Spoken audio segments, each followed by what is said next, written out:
Você se sente bem nessa noite? Você está confortável? Eu me sinto bem. Esta será uma noite especial. Eu não quis que fosse assim, mas apenas aconteceu. Esta é nosso culto de Natal. E eu agradeço aos irmãos, aos visitantes em especial, por deixarem suas famílias e virem aqui, numa data tão importante. Eu não imaginei pregar uma mensagem do Natal. Eu, para ser verdadeiro, não tenho este costume, porque nós não comemoramos o Natal. Há muito tempo eu já entendi que o Natal é uma festa pagã, não é uma festa cristã. Embora hajam elementos cristãos na festa, o que nos toca a nós, mas o conceito da festa e o porquê dela não envolve a Jesus Cristo apenas. Envolve o nascimento de um Deus chamado Mitra, romano. E quando Roma se converteu, então Constantino fez uma troca, desceu a bandeira de Mitra e subiu a bandeira de Jesus Cristo. E os romanos começaram a adorar a Jesus Cristo em vez do Deus Mitra. Adoraram a Jesus nos moldes do Deus Mitra. E isto pegou e está em nosso meio até hoje. E finalmente o Natal se converteu no momento das crianças, dos presentes. Para nós o Natal significa ver as famílias, nos ajuntarmos. Mas em muitas festas, amanhã de Natal, Jesus não podia ir ou não poderá ir. Haverá adultérios, bebidas, fornicação, pecados, mentiras, glutonarias. Jesus não irá na festa. Não tem nada a ver com Jesus, essa festa. Tem a ver com um feriado. E então nós não comemoramos isto. O Senhor Jesus nasceu em março, no final de março, porque os meses dos judeus são diferentes dos nossos. E até outro dia eu sabia exatamente o ano judaico onde nós estamos agora. Estamos no ano 5.000 e alguma coisa, 5.700, quando eu contei pela última vez. Porque a história do mundo, do homem, tem 6.000 anos. Nós temos 6.000 anos de existência. E haverá um milênio com Jesus Cristo, porque Deus é perfeito em 7 e adorado em 3. E quando Jesus nasceu, ele nasceu no 6º mês ele foi gerado. No mês, conforme os meses dos judeus. O primeiro mês dos judeus é o mês que nasce, o mês da Páscoa seria o primeiro dos vossos meses, que seria Abib. Finalmente, está escrito que Jesus foi concebido no 6º mês. O anjo visitou a Maria no 6º mês. Ora, se uma mulher está com seu primeiro mês e começa a contar os dias da sua criança, e o primeiro mês é junho, o 6º, quando a criança vai nascer? No 3º mês do próximo ano. Isto é bem simples. Então Jesus nunca nasceria em dezembro para nós, porque inclusive há muita neve nesse tempo. E como é que os pastores estariam no campo com seus rebanhos no tempo da neve? Jesus foi concebido em nosso calendário, nós diríamos em junho. 9 meses depois ele nasceu. Entre Abib e Nissan, porque o mês de março começa deles, o que seria o Nissan, salvo engano, começaria para nós no meio do mês de março e terminaria no meio do mês de abril. Então o 3º mês dos judeus é metade de março e metade de abril.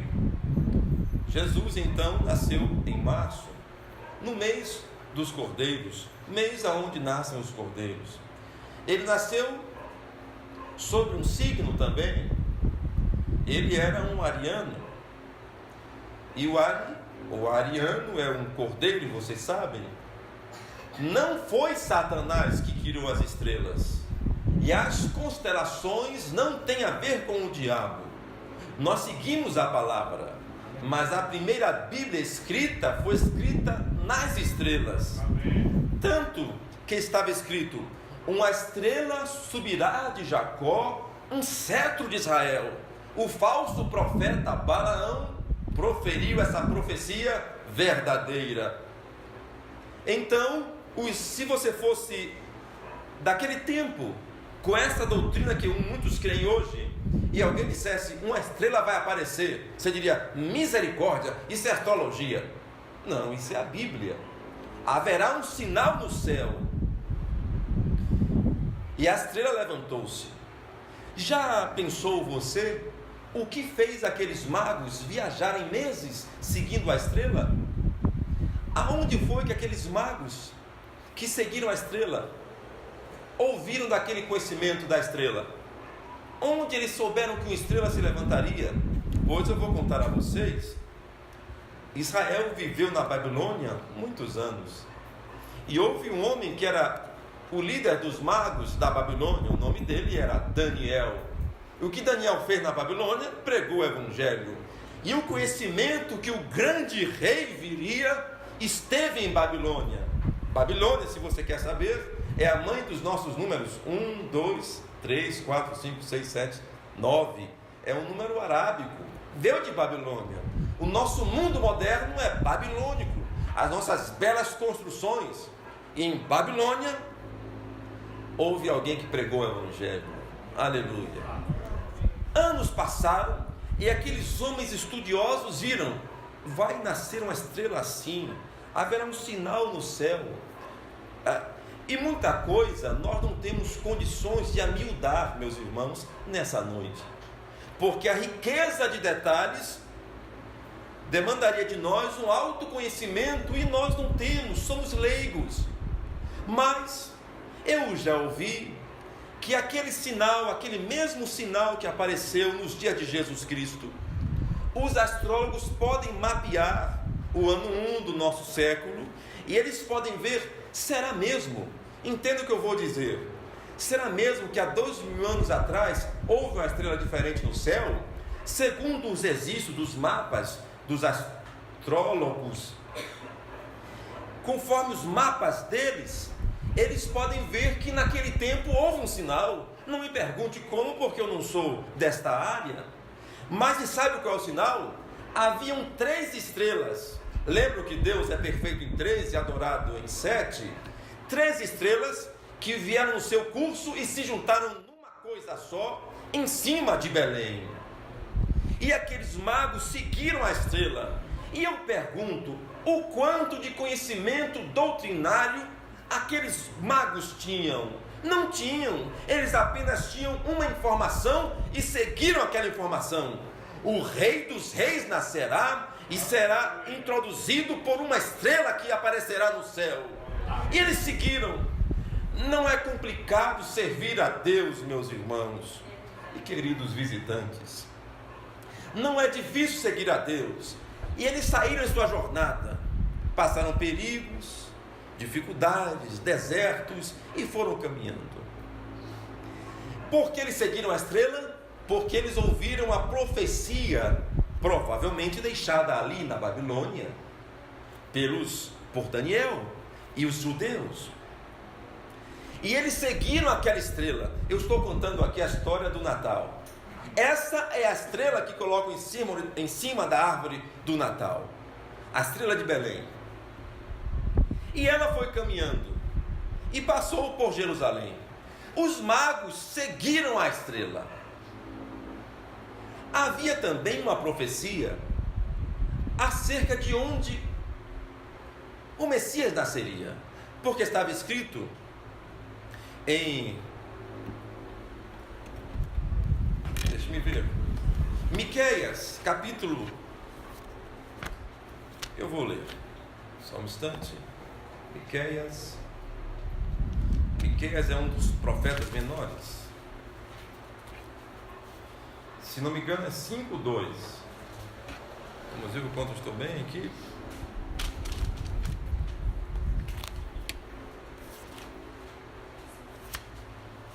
Vamos ver.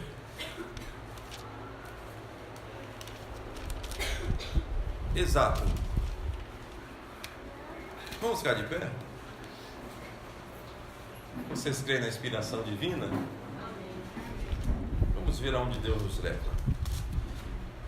Está escrito assim: e tu, Belém Efrata, posto que pequena entre milhares de Judá, de ti me sairá o que será Senhor em Israel, e cujas saídas são desde os tempos antigos, desde os dias da eternidade.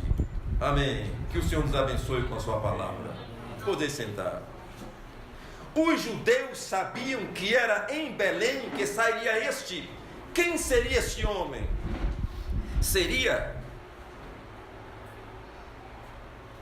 Me sairá o que será Senhor em Israel. Um israelita sabe que não há dois senhores. Se Jesus Cristo é o Senhor, então Jeová não é o Senhor. E se Jesus Cristo é de fato o Senhor, então Jesus Cristo é Jeová. Desse jeito, não há confusão na Escritura. O Senhor nasceria de Belém, como pode ser? E as saídas dele são eternas. Os judeus sabiam como seria. Eu estava lendo um relato histórico, que quando uma virgem tinha seu primeiro filho, neste caso, uma jovem virgem que casou-se, ela e lá de Belém, quando ela ia ter seu primeiro filho, então ela ficava na esperança de que aquele primeiro filho fosse o Messias, porque seria possível que o Senhor Deus a visitasse antes que seu marido a visitasse. De alguma maneira, a doutrina não estava muito bem clara, mas seria de Israel. Estava escrito que uma virgem conceberia. Como será isto? Eu não sei, mas na dúvida, toda moça quando casava sabia que poderia ter seu primeiro filho ser o Messias. Que coisa! Então elas guardavam a sua virgindade, eram corretas. Coisa tão rara hoje, a virgindade. É coisa de, chega a ser vergonhoso uma moça falar que é virgem, falar que é uma moça já experimentada na vida e dos prazeres, é comum, é normal. Agora, o ridículo é ser virgem. Não, meus irmãos, a Bíblia não muda. Ainda é limpo, ainda é maravilhoso ser virgem e ser limpo para Deus. E uma moça que se casa assim, permanece sendo uma virgem para seu marido. E o rapaz que se casa assim, permanece sendo virgem também, porque só foram um do outro, e assim vocês sabem. A estrela foi exatamente para o lugar onde a profecia disse que o Messias nasceria. Porque o Messias e o Senhor e o Deus de Israel, para um judeu, é a mesma coisa. Se você perguntar a um judeu quem é o Messias, ele dirá que o Messias é o Senhor.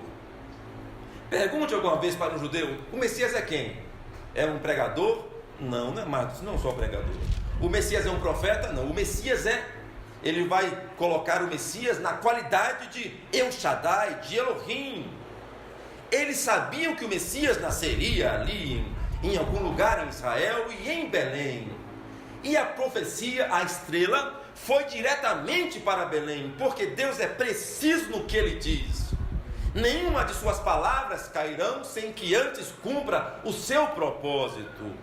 E a estrela se dirigiu exatamente para o lugar da profecia, e ela passou por Jerusalém.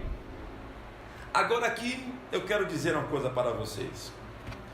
Quando a estrela passou por Jerusalém, sabe, os magos que vinham na sua caminhada, em seus camelos, foram diretamente para Jerusalém e perguntaram: aonde está ele, o rei dos judeus? Ninguém sabia. Os judeus que estavam lá com a Bíblia, orando e lendo, não sabiam nada. Quer dizer que o mago babilônico sabia mais do que Deus estava fazendo naquele momento do que aqueles que estavam com a Bíblia? É a verdade. Não sabiam. Eles não estavam preocupados com a vinda de Jesus, com a vinda do Messias. Eles estavam ganhando muito bem. Caifás e os demais vendiam cordeiros para o sacrifício, e que era bom negócio que o sacrifício de cordeiros acabasse? Não. Caifás e Anás, os sumos sacerdotes de Israel, tinham rebanhos de cordeiros e vendiam cordeiros para a Páscoa e para os sacrifícios. Se viesse um que morresse e pagasse o pecado por todos, quebraria o negócio de Caifás. Também conheço outro relato, que rios de sangue corriam do templo, e é de lá que vem esse termo, rio de sangue. Eram rios de sangue dos cordeiros. Todas as manhãs e as tardes matavam-se cordeiros, e matava-se cordeiro, e dinheiro entrando nos cofres daqueles mercadores do Evangelho. Mercadores do Evangelho? Sim, mercadores do Evangelho. E os sacerdotes eram boçais, eram orgulhosos.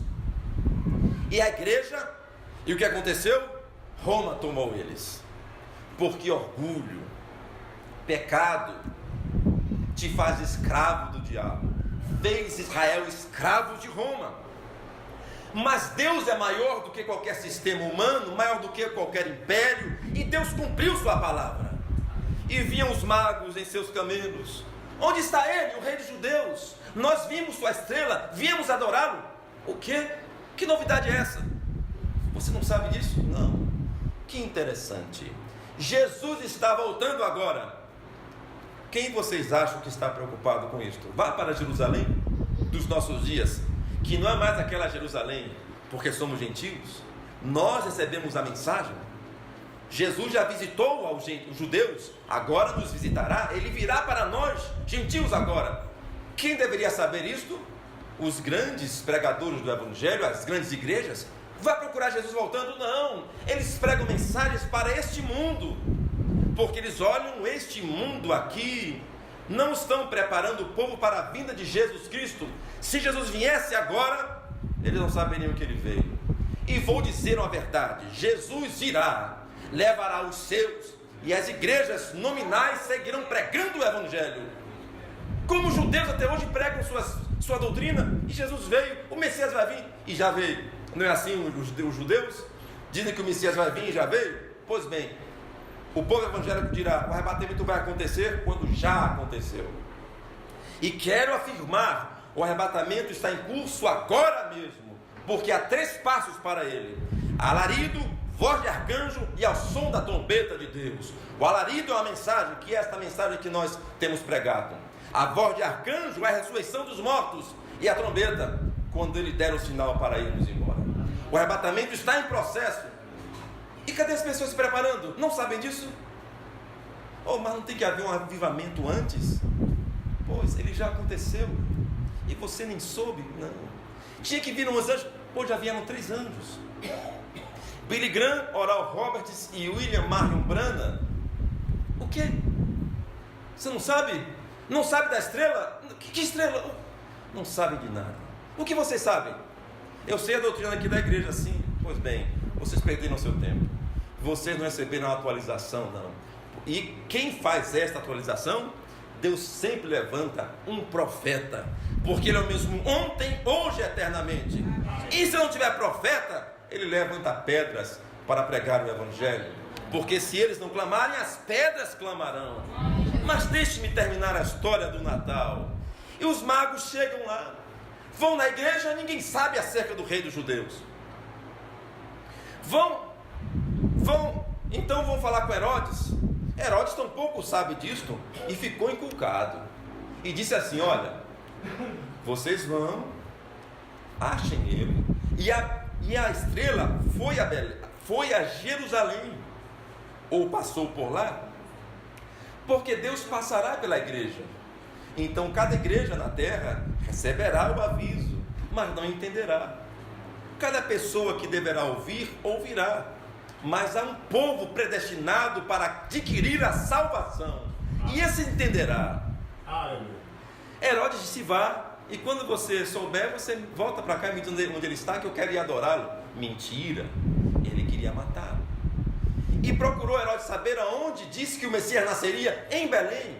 E em Belém tinha uma história acerca de um sacerdote chamado Zacarias, vocês lembram? Que era um homem de dentro da igreja, que um anjo visitou. dizendo que a mulher dele ia ter um filho, a mulher dele era uma velha, ele riu, ele não acreditou, ficou mudo. E a mulher teve um filho. Caifás sabia da história. O sumo sacerdote sabia que Zacarias era um homem sério. E nasceu um menino. Muito bem. E mesmo o anjo Gabriel visitou a parenta também da mulher dele, de Isabel. Ele sabia que alguma coisa estava acontecendo. Não sob o controle de uma igreja, não sob o controle do Império Romano, mas debaixo do controle de Deus estava acontecendo. A mesma coisa está acontecendo agora, meus irmãos. O arrebatamento vai acontecer debaixo do controle de Deus, não de nenhum homem, não de nenhum credo. Finalmente, eles vão até Belém. E lá eles encontram um menino, numa casa simples. E aqui eu quero dizer uma verdade que talvez você nunca observou. Há um lapso de tempo entre a visita dos anjos aos pastores. Vocês lembram que os pastores estavam no campo? Há um lapso de tempo entre aquela visita e os magos. Esse presépio onde você vê os magos e os pastores não está correto. Sabe por quê? Todos nós, inclusive qualquer homem que não tem muito conhecimento de bebê, sabe que se houvesse um recém-nascido, e a questão fosse a alcançar os recém-nascidos, Herodes nunca mandaria matar as crianças de 2 anos para baixo, porque um bebê é um bebê, 2 anos não é mais um bebê. Por que Herodes mandou matar dos 2 anos para baixo? Porque foi naquela média que ele tinha nascido, ele não tinha muita certeza. Os magos chegaram 2 anos atrasados, encontraram Jesus. Então, depois disto, quem viu os pastores ali, quem viu Maria, o bebê recém-nascido, foram os pastores que estavam no campo, que ouviram a mensagem dos anjos. Há algo que não está compassado aí, mas o fato é que os magos chegaram à criança. Por quê? Porque a estrela os guiou e ele chegou até ele. E quando os magos chegaram até Jesus, eles disseram que nós vimos a estrela e viemos adorá-lo. Imagine o que José pensou: vejam só, quem sou eu? Agora vêm esses magos de lá da Babilônia visitar a mim. O que eu sou? E eles vêm e adoram ao menino. Que situação diferente. José teve aquele problema de reconhecer que o filho era de Deus, né? Vocês sabem. E agora Deus estava ali confirmando que era mesmo, porque aqueles magos vieram para adorar. E ele mesmo foi avisado em sonho que não deixasse Maria, porque o que estava gerado nela era do Espírito Santo. José, nessa ocasião agora, ficou mais uma vez abismado, porque os magos trouxeram presentes, mirra, ouro, para a criança, para adorá-lo. Ouro, incenso e mirra. Ouro, que quer dizer realeza. Incenso, sacrifício. E mirra, a amargura pela qual algo que é um perfume, é tanto cheiroso quanto amargo. Mirra. E sabe o que aconteceu? Eles avisaram: vocês têm que sair aqui de Jerusalém, aqui de Belém, porque Herodes procura matar vocês e o menino. Eles foram avisados em sonhos, os magos, para não voltarem por Jerusalém. Vocês creem em sonhos? Os magos eram pentecostais? Ou Deus só não dá sonhos aos pentecostais? Não, ou é qualquer um que ele dá? Está vendo? Deus deu sonho àqueles magos para que eles não voltassem pelo mesmo caminho. E assim aconteceu. Eles voltaram por outro caminho e deram ouro para José. O que fez José? Pegou o ouro e foi lá para o Egito, onde ficou ali até que tudo estivesse em paz, para que ele retornasse para o seu lugar, Nazaré. O que aconteceu? Deus providenciou o recurso financeiro para que o filho dele prosperasse. Da mesma maneira, quando você está envolvido em um negócio divino, Deus provê todas as coisas. Se você está no caminho, em algo que tudo fica atrapalhado, não foi Deus que te mandou, porque o Deus que te enviou te sustentará. E eles foram para o Egito e foram sustentados ali, porque os magos trouxeram ouro para ofertar. Está vendo? E que privilégio, que investimento maravilhoso não fez aqueles magos, dando dinheiro para o menino Jesus? Enquanto que os homens, as hospedarias daquele tempo, não podiam ajudar a Jesus Cristo para que ele nascesse em um lugar decente, ele nasceu na estrebaria. Mas aqui esse mago, que nem era judeu, o que fez? Trouxe ouro para dar a Jesus para as suas necessidades. Que coisa maravilhosa é ajudar Jesus enquanto ele está pequeno. Primeiramente você ajuda Jesus, depois Jesus te ajuda. É assim. Primeiro Maria cuidou de Jesus, depois Jesus cuidou de Maria. Amém? Um dia, e eu gosto disso do Natal, de lembrar que aquela pequena criança, indefesa no colo de Maria, ela precisou de quem a limpasse, de quem a desse o peito para amamentar. Tão singela, tão indefesa, Maria cuidava dela, mas a palavra era aquela criança, e a palavra cresceu e se tornou o nosso Salvador. A mesma coisa é a nossa doutrina, que é a palavra. Você aguarda, você pratica a palavra. Pode parecer uma coisa pequena, frágil. Vai fazer isso? Vou, por quê? Porque a Bíblia diz. E será que vai dar certo? É tão frágil. Não é tão frágil. A palavra que você guarda crescerá, se tornará um homem forte e valente, e te salvará. Jesus Cristo. Amém. Amém. Amém. E assim os magos foram por outro caminho, de volta, e a criança cresceu. Em nenhum lugar na Escritura você verá Jesus falando acerca de seu nascimento. Jesus sempre chama a sua atenção para a sua morte, não para o seu nascimento. Não há nenhuma festa no Antigo Testamento que tenha a ver com o nascimento dos cordeiros, o nascimento do Messias. Tudo se registra acerca da sua morte, não do seu nascimento. Certa mulher disse: bendito o ventre que te gerou, os peitos que se amamentaram. E Jesus disse: não, antes bendito aqueles que ouvem e praticam a minha palavra. Jesus nunca chamou atenção para o seu nascimento. Ele não veio aqui para nascer, ele veio para morrer. Está escrito que ele é o cordeiro morto desde antes da fundação do mundo. Quando foi que Jesus decidiu morrer por você? Quando você pecou? Não. Estava predestinado que ele viria morrer. Quando? Antes que a primeira estrela brilhasse, já estava previsto que ele viria morrer. A nossa história não começou aqui nesse plano.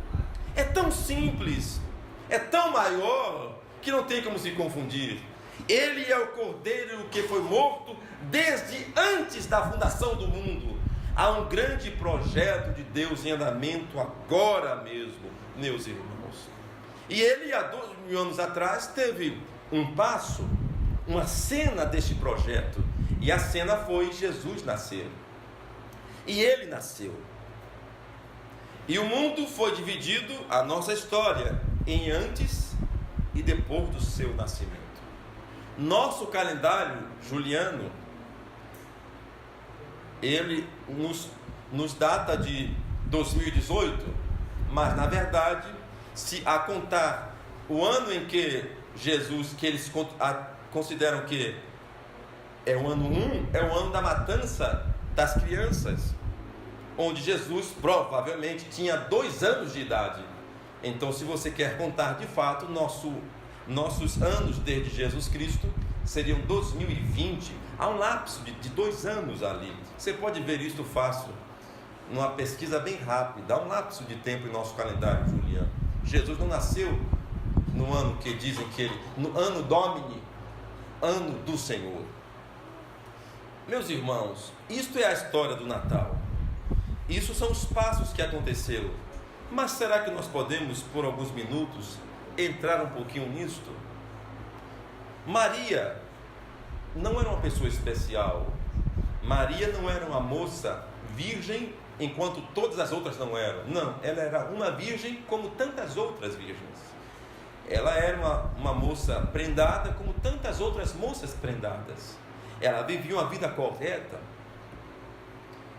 E simplesmente um anjo lhe visitou. Por que logo Maria?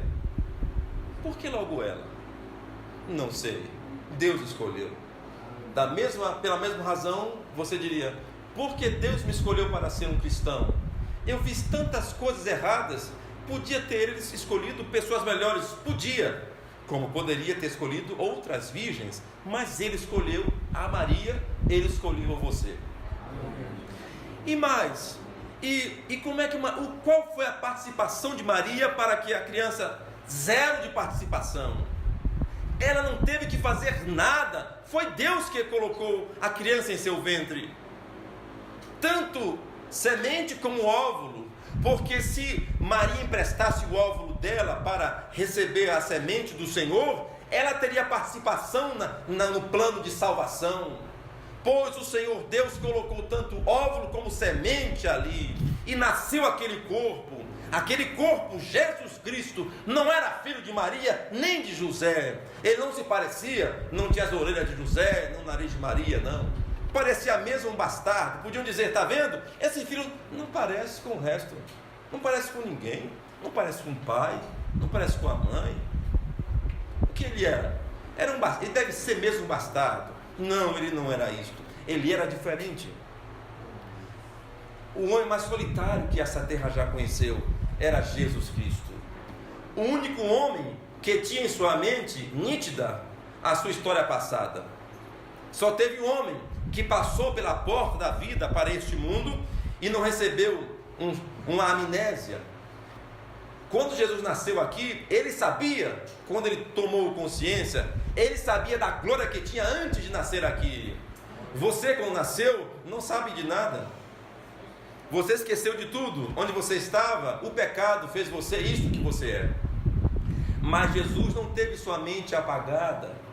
Ele sabia que ele não era daqui. Nós, aqui falo aos que têm o Espírito Santo, sabem que há algo queimando dentro de nós, nos dizendo que não somos daqui, não somos dessa terra. Quando tivemos isto? Quando recebemos o Espírito Santo. Jesus era o Espírito Santo em forma de gente, aleluia. Ele não era daqui. Sabe o que é que os prazeres daqui desse mundo não te dar alegria? Sabe quando ir embora é melhor do que ficar? Não é normal para um jovem pensar assim? Já um homem ancião, e aqui falo com todo respeito, o nosso irmão José, está muito preparado para partir para ver Jesus, 87 anos, então, mais ainda, 89, glória a Deus.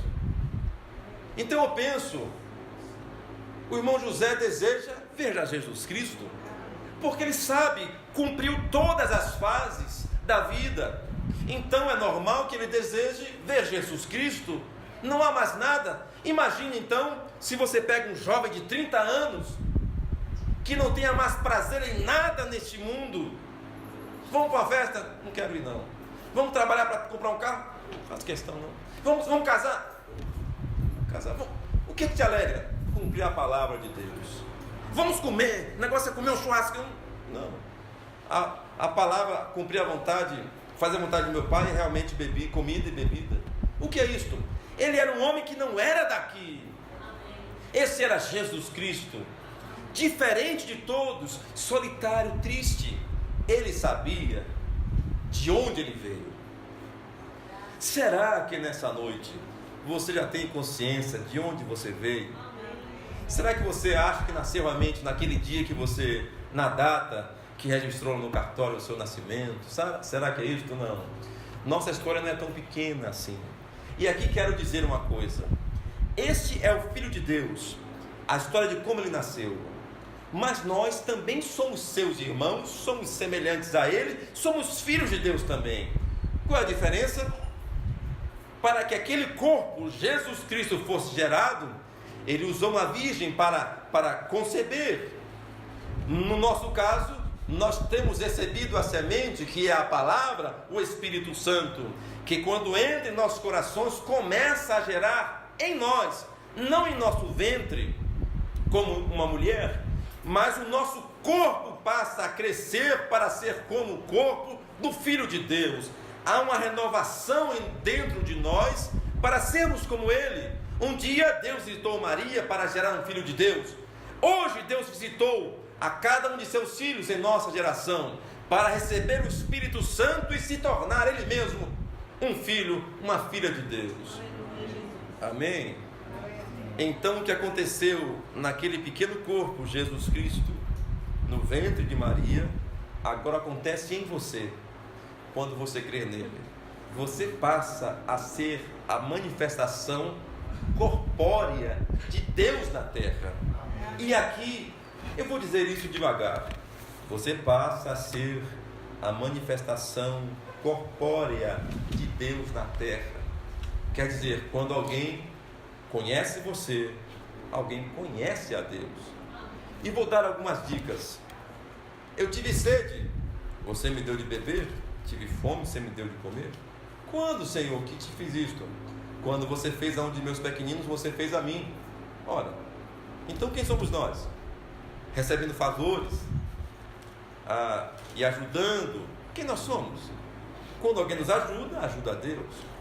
Isaías 51 diz que o povo de Israel deveria se lembrar da fonte onde eles foram cavados e de onde eles foram tirados, da caverna onde eles foram cavados. Ora, se você tira uma pedra de uma caverna, aquela pedra faz parte da caverna. Se você tira um balde de uma fonte, aquela água faz parte da fonte. Se nós fomos tirados de Deus como água de uma cisterna, de uma fonte, como a pedra de uma caverna, quem nós somos nessa noite? Somos parte deles, somos seus filhos. Amém? E aqui vou dizer aqui, mas os pagãos não sabem disso. Eles não sabem como proceder com isto. Eles querem alguém para adorar. Eles querem adoração. Eles não são capazes de entender que Deus tornou-se um homem e que as obras que efetuamos na terra é de fato a nossa adoração. Deus não tem alegria em solenidades, a não ser que a sua vida confirme a sua solenidade. Se não é vão, se em vão me adoram, disse o Senhor. No capítulo 14 de Atos, Paulo tinha ido a um lugar chamado Derbe, Listra, Licaônia, e para aquelas províncias, e pregou o evangelho ali. E estava sentado certo varão, leso dos pés, coxo desde o ventre de sua mãe, o qual nunca tinha andado. Este ouviu falar Paulo, que fixando nele os olhos, e vendo que tinha fé para ser curado, disse em voz alta: levanta-te direito sobre teus pés. E ele saltou e andou. E as multidões, vendo o que Paulo fizera, levantaram a sua voz, dizendo em língua licaônica: fizeram-se os deuses semelhantes aos homens e desceram até nós. O que Jesus fez, Paulo estava fazendo. Quem era Paulo? Jesus já não estava mais aqui em forma humana, mas Paulo estava.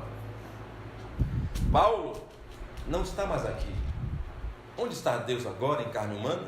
Supostamente ele deveria estar em você, porque aquele que crê em mim, disse Jesus Cristo, fará as obras que eu faço. E aqui eu quero contar uma história de William Branham, um reitor de uma faculdade que prestava serviços para países ali arábicos, países muçulmanos. Recebeu um certo jovem em sua faculdade e educou ele. Ele estava pronto para voltar para a sua terra natal muçulmana. E o reitor disse: você não gostaria de voltar, já que você volta com uma profissão, você não gostaria de voltar com Jesus para a sua terra natal? E o muçulmano disse: o que é que esse seu Jesus pode dar a mim que meu Maomé não pode? A conversa de um aluno formado agora para um reitor da faculdade. E o homem disse: Jesus pode lhe dar alegria? Ele disse: meu profeta, Maomé, também pode. Jesus prometeu nos dar salvação. Maomé também nos promete salvação.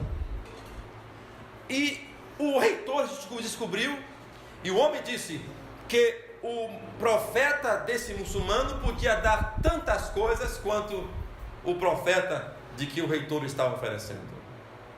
Então disse: o meu Jesus prometeu voltar para me levar. O homem disse: o nosso profeta também prometeu vir no cavalo branco. E eles têm um cavalo branco esperando para Maomé montar agora mesmo. Vocês sabem disso? Eles esperam a volta de Maomé e nada de Jesus Cristo. O reitor não teve como vencer o jovem. Então disse: mas está escrito também que... Perguntou então o jovem: me diga uma coisa, senhor,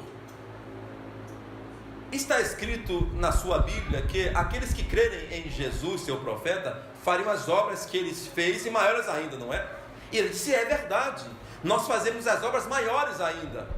E o jovem disse: eu gostaria não que vocês fizessem as obras maiores, mas as mesmas obras. E ganhou o homem em argumento, porque aquele reitor era um teórico.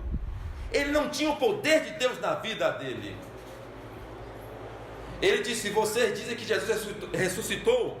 Quando nosso Maomé voltar, ele disse, em menos de 24 horas todo mundo vai saber. E é verdade, os muçulmanos são a religião que mais crescem. A Europa está quase sendo toda agora muçulmana, porque vocês sabem, eles gostam de ter filhos. Eles têm filhos. Nós, os ocidentais, não gostamos. Pois eles têm filhos. E ainda eles têm a poligamia para lá. E eles têm filho. Logo, logo, o número deles ultrapassa a da nação que eles vão. E finalmente eles tomam conta e se tornaram a religião maior do mundo, os muçulmanos. Então esse homem foi e procurou o profeta de Deus, William Marion Branham, e disse a ele assim: irmão Branham, e relatou isso que eu estou dizendo, que eu disse aos irmãos. Ele disse: irmão Branham, minha mãe me ensinou e lavou roupa para que eu me formasse e tirasse a teologia, e assim eu me formei teólogo. Eu pensei que quando eu fosse teólogo, eu teria o Espírito Santo. Então eu tive a teologia e não tive o Espírito Santo. Então eu pensei: eu vou fazer mestrado e eu vou recebê-lo. E fez mestrado e não recebeu, e assim por diante. Encheu sua parede de diplomas e não tinha o Espírito Santo. Então o profeta disse a ele: a cada momento que você tem, cada vez que você tinha mais diploma, você se colocava mais distante do objetivo. Então ele disse: é por isso, irmão, que eu vim aqui. Eu quero esse Espírito Santo. E ele se pôs de joelho, e havia uma mesinha de centro de vidro. Ele cravou com tanta força seus cotovelos na mesinha que quebrou ali o vidro. E ele orou, recebeu a oração para ter o Espírito Santo. Vejam só, o que eu estou dizendo com tudo isso? O Espírito Santo está disponível a você. E o Natal não será apenas 25 de dezembro, porque você terá algo nascendo em você todas as manhãs. Glória a Deus. Ele quer nascer. Ele ainda quer um corpo para viver. Será que nós somos como aqueles hospedeiros que não tinham espaço para Jesus? Não tinha espaço para ele nascer?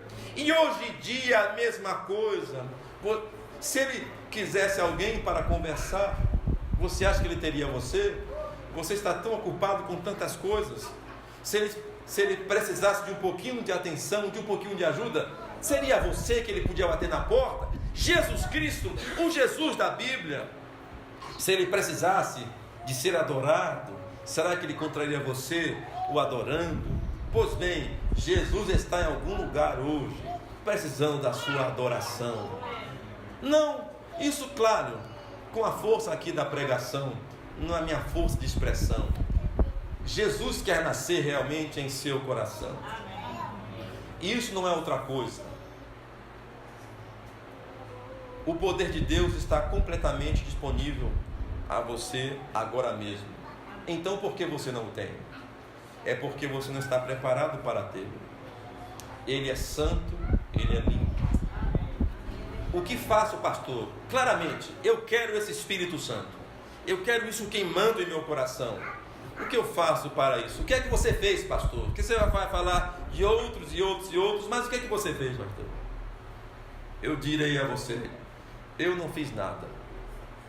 Eu apenas o amei desde que eu ouvi falar dele. Eu era pequeno e toda vez que tinha um apelo, eu ia na frente. Aquele molequinho na frente, eu quero Jesus. E eu tinha no meu coração, eu desejava conhecê-lo. Eu queria ele. E eu ia à igreja, cresci como um cristão, vocês sabem, um batista, e ia. Até que eu fui para a Marinha e ainda não o conhecia.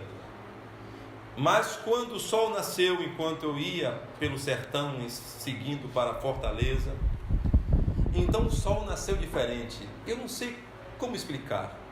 Eu não dormi a viagem, eu vi o sol nascer indo para a Fortaleza em 97. E meu coração mudou dentro. Eu continuei sendo a mesma pessoa, mas meu coração foi diferente. O mundo passou a perder o sabor. Sabe quando morrer ou viver não faz mais diferença, contanto que você esteja com ele? E assim eu segui. Passei aquele ano todo ali, orando, buscando a Deus, e nada demais aconteceu. Mas Deus não está no tempo. Ele viu a minha honestidade. Então eu tive sonhos e visões, e não tinha o Espírito Santo ainda. E Ele me disse naqueles dias que eu nunca deveria desistir. Ele me deu uma visão. Na visão que Ele me deu, vou dizer isso aos irmãos, porque é minha experiência. Porque os dias da igreja primitiva estão aqui. Eu vi uma grande espada se trançando, como uma guerra medieval, uma luta medieval. De repente eu via 2 homens sendo colocados na parede, sabe, de pé. Eles estavam todos cortados, pareciam quase mortos. E a voz dizia: calma, lentamente e firmemente. Dizia: não desista. E eu acordava. Eu digo: glória a Deus. Eu não sabia o que era, mas hoje eu sei, porque o que Ele diz para mim é: não desista. Pode parecer que você vai morrer, mas mesmo assim não desista. E eu tenho vindo assim nesses anos todos. Nesse mesmo tempo eu tive uma visão. Eu via um caminho árduo, aberto por uma patroa, um trator, lugar que carro passaria com dificuldade. Você sabe quando um trator abre uma estrada. E vi um povo caminhando com dificuldade. Que povo era esse? E de branco? Eu já não era crente? Não era assim, mas eu encontraria o final do caminho. E eu vi esse povo, e eu caminhava com esse povo, e havia uma parede branca, e com alguém sentado com a Bíblia aberta, dizendo: vinha conversar sobre isso aqui. Era aquele rapaz que eu disse que era de uma denominação, que ficou endemoniado ali na Marinha. Eu já relatei para vocês. Então eu disse: não tenho tempo para isso, e segui com o povo que estava caminhando com aparência santa. O que era isso? O que Deus falou para mim? Que aquilo era denominação. Eu devia largar aquilo. Desde então deixei as denominações. Não sou mais um denominacional. Não consigo mais, porque eu aprendi a ouvir a voz de Deus. Eu sei quando Deus fala comigo. Gostaria sinceramente que cada um de vocês encontrasse com Deus também. Mas nada havia acontecido de fato. Eu queria Deus ainda. Então, no mesmo sonho, eu via um vale verde, e lá adiante uma mocinha desse tamanho falava comigo. Anos depois, eu estava no lugar e a mocinha falava comigo. Era minha esposa. Eu levei um choque. Eu pensava que eu não estava, eu não sabia se eu estava sonhando ou acordado. Era a visão. E a minha esposa pertencia a esta igreja que crê nesta mensagem deste profeta, que eu tenho falado aqui de maneira bem rápida para os irmãos nesta noite.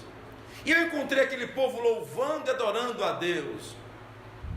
E depois da ceia, eles lavavam os pés uns dos outros. Na primeira vez que eu fui, ele perguntou assim: quem aqui que deseja ser batizado em nome de Jesus Cristo? E eu sabia que eu nunca havia sido batizado em nome dele. Fui batizado em nome de uma trindade que não é bíblica. Na primeira vez que entrei na igreja, levantei a minha mão e fui batizado, desci as águas em nome do Senhor Jesus Cristo. O batistério era embaixo do púlpito e havia uma jovenzinha na beira do batistério cantando: ao cair o sol no entardecer, o cansaço vem e enche o meu ser.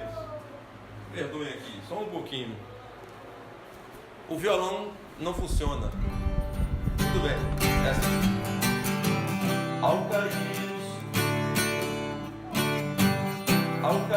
o sol no entardecer, o cansaço vem e enche o meu ser.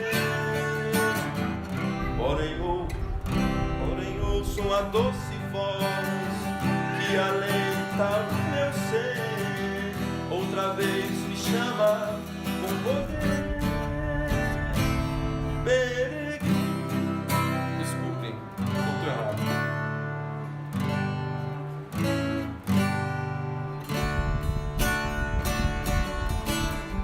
Ao cair o sol no entardecer, o cansaço vem e enche o meu ser. Porém ouço uma doce voz que alenta o meu ser, outra vez me chama com poder. Peregrino, vem às águas, que te espera a vida eterna e santidade. Peregrino, nunca te esqueças jamais, porque começou a obra, a terminará. E um lugar eterno ao fim encontrarás. E as trevas querem me deter, outras vozes querem meu caminho torcer. Porém ouço uma doce voz que alenta o meu ser, outra vez me chama com poder.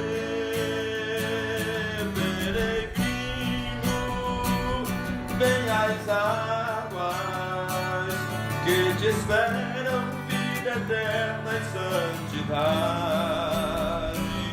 Peregrino, nunca te esqueças jamais, porque começou a obra, a terminará, e um lar eterno ao fim encontrarás.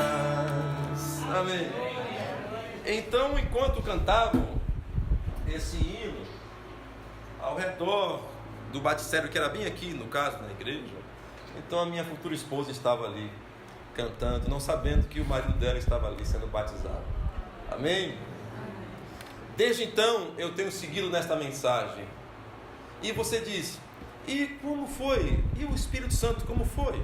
Pois bem, eu estava no porta-aviões da Marinha, que agora é museu, em Minas Gerais, e eu vivi uma vida cristã ali. Eu fui enviado para o lugar pior do navio, enquanto que eu não merecia ir ali, porque eu era mecânico de formação no curso, mas eu fui para um lugar que era castigo ir. E naquele lugar havia alguém que cria nesta mensagem que eu prego hoje, que estava de férias, que tocava violão. Quando ele voltou de férias, então eu conheci, e ele cria nisto, nesta mensagem, que não é uma denominação. E eu era um batista cabeçudo, cheio de Bíblia, sabe? Cheio de doutrina, mas querendo Jesus. E ali eu comecei a conversar com ele. E certo dia, enquanto ele falava acerca dessa mensagem, vocês já viram por ali, tem vários livros ali, você pode levar de graça os visitantes e ler. Nós temos cerca de 1.200 sermões de um profeta verdadeiro. É só você ler, você vai saber. Porque eu encontrei que o que eu pregava era o que estava naqueles livros ali. Como é que pode? Homem que morreu em 65, pregar o que eu prego hoje? Pois é, por isso que foi confirmado. Não que alguma coisa veio de fora para dentro. Eu encontrei fora o que estava dentro de mim. Aleluia. Eu sei onde estou. Alguém diz, você segue um homem. E bem, você segue quem? Eu sigo a Jesus Cristo, que nos visitou em carne humana mais uma vez. Muitos milagres e maravilhas, ressurreição de mortos aconteceram nesse ministério. Tempestades foram paradas. Pessoas voltaram a viver. Isso que me chamou a atenção. Muito bem. E nesse tempo no navio, isso estava em processo. Eu estava caminhando. Eu tinha que caminhar cerca de quase 20 minutos, desde o portão do primeiro distrito naval até o meu navio. Era muito grande, quase 12 quilômetros. A caminhada desde o portão. E eu estava ali e eu comecei a orar. E um hino antigo começou a tocar no meu coração. Aquele hino que diz assim: Deus tanto o mundo amou, que seu Filho amado entregou, para que todos que nele creem não pereça, mas receba a vida que ele dá, que para sempre durará. Eu quero sim Jesus para mim. Diga a Jesus que sim. E esse hino veio ao meu coração, e as lágrimas desceram dos meus olhos. Eu não consegui mais caminhar para o navio. Eu fiquei dando voltas em outros prédios. E naquele dia, eu devia ter meus 20 anos, eu entendi. Talvez você saiba que Jesus morreu por você, mas naquele dia eu me senti culpado dele ter morrido. Então eu disse no meu coração para ele: eu quero o Senhor Jesus. Não parecia, os meus anos de cristão não pareceram nada naquele momento, porque minha vida não era digna. E desde então, meus irmãos, a minha vida nunca mais foi a mesma. Eu fui mudado, Deus me conduziu. E outras experiências mais eu tive, mas naquele tempo eu senti o meu coração diferente. Eu estava diferente, simplesmente eu mudei. Desde então ele está comigo. A sua experiência talvez não deva ser como a minha. Não sei, alguns profetizam, alguns falam em línguas estranhas. Eu não sei, não há um modelo para isto. Mas quando ele chegar no seu coração, você saberá que ele chegou. Porque quando ele nasceu na terra, isso dividiu a terra em antes e depois dele. Quando ele vir a você, você saberá exatamente quando ele chegou. Quando foi então? Quando será para você realmente o seu Natal? Porque para muitos Jesus nunca nasceu ainda. É só um fato histórico. Mas quando ele nascer no seu peito, então você saberá que o Natal aconteceu. Amém? Vamos ficar de pé um momento. Eu gostaria de aproveitar esse momento enquanto a irmã toca. Eu gostaria de orar por você. E nós nos prepararemos para a comunhão. Desculpe se eu tomei tanto o seu tempo, mas Deus seja louvado. Você se sente bem? Levante sua mão. Eu me sinto muito bem. Aleluia. E se você sabe que não tem o Espírito Santo ainda, e se você quer conhecê-lo, então apenas se coloque bem reverente e fale com ele, juntamente comigo, enquanto eu oro. Senhor Deus, nós temos necessidade do Senhor. Eu lembro quando o Senhor veio ao meu coração. Que tempo maravilhoso, Senhor. Oh Deus, eu nunca mais fui o mesmo. Mas francamente, Senhor, E diante de meus irmãos, eu sei o quanto eu falhei ainda depois daquilo. Mas, Senhor, o meu coração, Tu sabes, nunca falhou contigo, pois eu Te amo, Senhor. Eu nunca deixei de Te amar, Senhor Deus. Ó Deus, porque é verdade, Senhor. Como disse Pedro, Tu sabes que eu Te amo. Quando perguntou a ele: Pedro, Tu me amas? Ele disse: eu Te amo. E por 3 vezes perguntou o Senhor a Pedro. E Pedro, então triste, disse: Senhor, Tu sabes de tudo. Tu sabes que eu Te amo. E a única coisa, Pai, nesta noite, que eu uso como argumento, Senhor, mesmo quando minha própria mente me condena, Tu sabes, Senhor, de todas as coisas. Tu sabes que eu Te amo, Senhor. Eu sou um pobre pecador, Senhor, um servo indigno, mas Tu sabes que eu Te amo.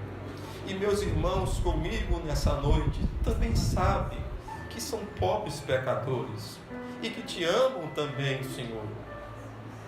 Pode ter alguém aqui esta noite que ainda não conhece o Senhor como Salvador, não teve a experiência de ir no Calvário, não se converteu de fato, Senhor. Eu mesmo era um, Senhor, cumpria tudo, mas não tinha experiência. Mas eu estava na fila, eu estava no caminho, estava tentando. Ó Senhor, eu quero em Teu nome, ó Senhor Jesus Cristo, abençoar a estes, neste caso, que ainda não tem o Teu Espírito, Senhor, que não Te conhece como Salvador, que não tiveram experiência contigo, Senhor, porque conhecer a Ti é Te amar, e amar a Ti é Te servir, Senhor. É o que eu tenho aprendido. Se alguém Te ama, alguém Te serve. Se alguém Te conhece, alguém Te ama, Senhor. Não há como conhecer o Senhor e não Te amar. Não há como, Senhor, conhecer um lírio e depois não notar a presença de um quando ele se abre. E Tu és o lírio dos vales. Onde estás? Se faz notória a Tua presença, Senhor. E eu oro, Senhor Deus, que a Tua presença, não outra coisa, acompanhe cada um de nós nessa noite. Meus irmãos, minhas irmãs, nossos queridos visitantes, amados irmãos, que seja assim, que eles Te conheçam, porque eu sei, Pai, que haverá dias de dificuldades e lutas, e nós não teremos nenhum argumento a não ser o Senhor. Por isso, nessa noite de comunhão, eu peço que Tu venhas aos nossos corações e comungue conosco, Senhor Deus. Ó Pai, que seja diferente. Eu sou um homem falho, cheio de limitações, mas o Senhor não é. Eu peço que o Senhor venha e toque em cada coração. E não Te esqueças deste meu pobre coração também, Senhor. Porque Tu sabes que durante todos estes anos eu tenho tentado Te servir, Senhor. Mas eu sei o quanto eu tenho falhado, Senhor Deus. E o pior disso, Senhor, é que eu tenho visto o quanto Tu és maravilhoso, ó Pai. Por isso, tem misericórdia de mim, Senhor, para que depois de eu ter pregado a tantos, eu mesmo não vá perecer, Jesus Cristo. Ó Senhor Deus, me segura em Tuas mãos, ó Senhor. Segura firme como um pai segura a mão de um filho quando atravessa uma pista de carros, ó Senhor. Segura em nossas mãos. Segura-nos, Senhor. Não queremos tropeçar, ó Pai. Não queremos falhar, mas nada podemos prometer a Ti, Senhor, porque tudo que fazemos, precisamos que Tu confirmes, Senhor. Que garantia o homem pode dar a Ti, Senhor Deus dos céus e da terra? Não tem nada que alguém possa dar a Ti. Mas humildemente, Senhor Deus, nessa ocasião, nós oferecemos o nosso sentimento, o nosso carinho, a nossa veneração, Senhor, o nosso amor para Ti. E pedimos que o Senhor receba, Senhor. E não pedimos só que recebas, pedimos que recebas em nome de Jesus Cristo, Teu Filho. Não temos outro argumento. O nosso argumento é a cruz, Senhor. Não há nada. Como aqueles magos disseram: vimos a tua estrela. Por que você veio? Eu vi a estrela. E veio fazer o que aqui? Eu vim te adorar. Oh Senhor, se nos perguntarem também o que estamos fazendo aqui, oh Pai, que seja esta a resposta também. Nós somos tocados pelo Calvário, é por isso que eu estou aqui. E você o que fez? Eu não fiz nada, mas eu entendi que o Calvário fez a diferença da minha vida, e é o que eu quero. Nós te amamos, Senhor. Tu sabes que te amamos. Obrigado, Senhor.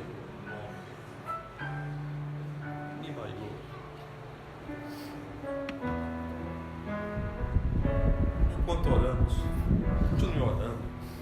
Eu vou cantar um pequeno hino. Vejo um Cordeiro perfeito é, caminha para o altar, sacrificado será. Ele é Jesus e morrerá em uma fria cruz. Ele é Jesus e morrerá em uma fria cruz.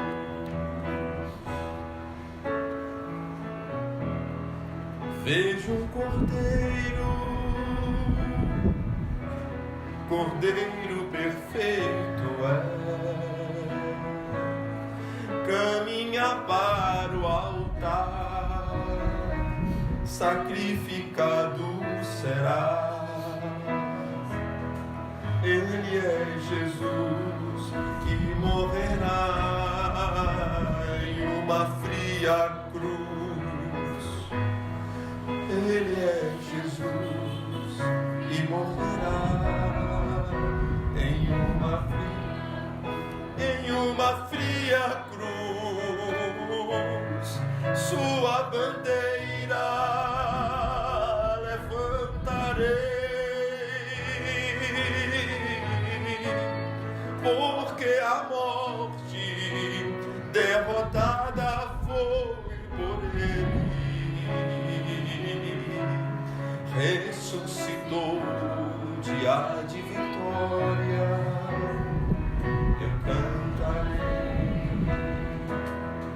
Toda a terra, toda a criação testemunharão, sim, da ressurreição. Já não há temor, meu Redentor venceu na cruz. Já não há temor, meu Redentor venceu na cruz. Sua bandeira levantarei, porque a morte derrotada foi por ele. Ressuscitou dia de vitória. Eu cantarei. Ressuscitou dia de vitória. Eu cantarei. Aleluia. Poder sentar. Meus irmãos, aleluia. nós vamos começar a comunhão. Aleluia. Eu quero dizer que todos estão convidados. Aqueles meus convidados são meus convidados para a comunhão. Também todos eles podem vir. Eu creio que se Jesus, quando eles comemoravam a Páscoa, qualquer um que estivesse em sua casa, comeriam o pão asmo, comeriam o cordeiro que foi morto. A comunhão não te faz de alguma igreja. Apenas para os nossos, para os de casa, nós mantemos o mesmo padrão. Se nós temos nossa doutrina e permanecemos com ela, mas eu quero estender o convite aos visitantes. Podem vir à mesa. Eu apenas estou os convidando. E eu gostaria que cada um que nós amássemos estivesse aqui. Mas eu estou tão feliz que esses que eu amo em especial estão aqui. Amém. Um é meu irmão, amo demais. Vocês já sabem. E tudo que ele ama, eu também amo. Tem mais isto. Porque o amor é extensivo. Amém? Por isso que eu creio, eu vou dizer o que eu creio, que tudo que eu amar e tudo que me amar vai estar comigo. Amém. Então não estou preocupado se tem um parente meu que não está na doutrina, não me preocupo. Se ele consegue me amar, eu amo ele. E céu não vai ser céu se ele não estiver lá. Porque o amor cobre multidão de pecados. Se alguém chegar no céu, chegará porque Deus foi misericordioso. Não há meritocracia para o céu. Há apenas a graça que nos salvou a todos os pecadores. Amém? Então eu quero dizer isto. Então todos estão convidados à comunhão. Eu vou ler o texto em Mateus 26. Vamos ficar de pé mais uma vez. Mateus 26. Melhor, vamos ler o que Paulo diz na comunhão. 1 Coríntios. Esse vento está. 1 Coríntios.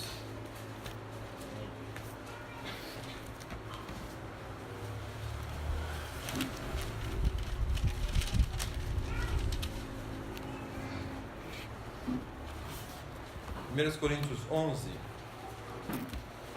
do 23 a seguir.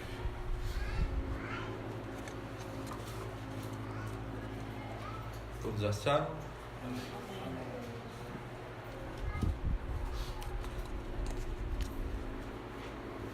Diz assim sua palavra. Se você... Vamos? Todos acharam? Amém? Vamos ler. Porque eu recebi do Senhor o que também vos ensinei, que o Senhor Jesus, na noite em que foi traído, tomou o pão, e tendo dado graças, o partiu e disse: tomai, comei, isto é o meu corpo que é partido por vós, fazei isto em memória de mim. Semelhantemente também, depois de cear, tomou o cálice, dizendo: este cálice é o novo testamento no meu sangue. Fazei isso todas as vezes que beberdes em memória de mim. Porque todas as vezes que comerdes este pão e beberdes este cálice, anunciais a morte do Senhor, até que venha. Portanto, qualquer que comer este pão ou beber o cálice do Senhor indignamente, será culpado do corpo e do sangue do Senhor. Examine-se, pois, o homem a si mesmo, e assim coma deste pão e beba deste cálice. Porque o que come e bebe indignamente, come e bebe para a sua própria condenação, não discernindo o corpo do Senhor. Amém. No livro de João, capítulo 13, nós encontramos o que aconteceu depois da ceia.